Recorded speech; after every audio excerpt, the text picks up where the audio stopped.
देशातली पहिली अंतराळ सिटी म्हणजे स्पेस सिटी म्हणून नवीन एक शहर विकसित केलं जात आहे। ते शहर कोणतं आहे आणि या स्पेस सिटी बद्दल आपण माहिती करून घेणार आहोत। तर बघा, भारतातलं पहिलं अंतराळ शहर म्हणून तिरुपती हे शहर विकसित केलं जाणार आहे। आंध्र प्रदेश राज्यामध्ये हे शहर आहे। तशी घोषणा आंध्र प्रदेशचे मुख्यमंत्री चंद्रबाबू नायडू यांनी केलेली आहे। आता या ठिकाणी काय केलं जाणार आहे, तर अंतराळासाठी लागणारे वेगवेगळे प्रक्षेपक यान असतील, उपग्रह असतील, याची निर्मिती या स्पेस सिटी मध्ये केली जाणार आहे। आणि याच्यासाठी आंध्र प्रदेश सरकारला स्कायरूट एरोस्पेस नावाची जी कंपनी आहे, संस्था आहे, ही मदत करणार आहे। स्कायरूट एरोस्पेस ही भारतातली पहिली खाजगी अंतराळ कंपनी आहे, लक्षात ठेवा।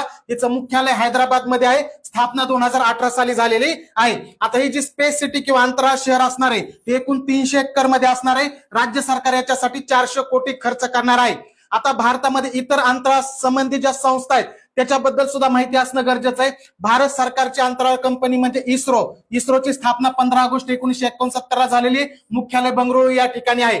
विक्रम साराभाई अंतराळ केंद्र हे केरळमधील तिरुअनंतपुरम या ठिकाणी आहे। सतीश धवन अंतराळ केंद्र हे आंध्र प्रदेश मधील श्रीहरिकोटा या ठिकाणी आहे। आणि स्पेस ऍप्लिकेशन सेंटर हे अहमदाबाद गुजरात या ठिकाणी आहे। याचे मुख्यालय तुम्हाला विचारतात, लक्षात ठेवा। त्याच पद्धतीने चालू घडामोडीच्या संबंधित 2 व्यक्ती सुद्धा लक्षात ठेवायचे। पहिले म्हणजे स्पेस सेंटर मध्ये जाणारे पहिले अंतराळवीर हे शुभांशु शुक्ला ठरलेले आहेत।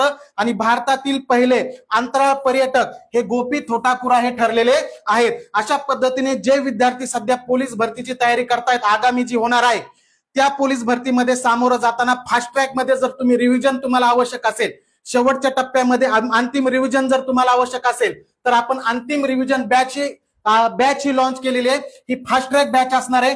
जुने जे विद्यार्थी अभ्यास करतायत अशा विद्यार्थ्यांसाठी ही बॅच असणार आहे, जेणेकरून त्यांचे मार्क्स हे जास्तीत जास्त वाढतील। आणि ज्या चुका होतात त्या चुका टाळण्यासाठी काय करावं लागेल याच्याबद्दल मार्गदर्शन सुद्धा या बॅच मध्ये केलं जाणार आहे। आणि सर्व विषयाचं रिव्हिजन सुद्धा या बॅच मध्ये घेतलं जाणार आहे। महाराष्ट्र अकॅडमी आपलं ऍप आहे, त्या ऍप मध्ये जा आणि ही बॅच आत्ताच खरेदी करा, कारण सध्या यावर ऑफर सुरू आहे।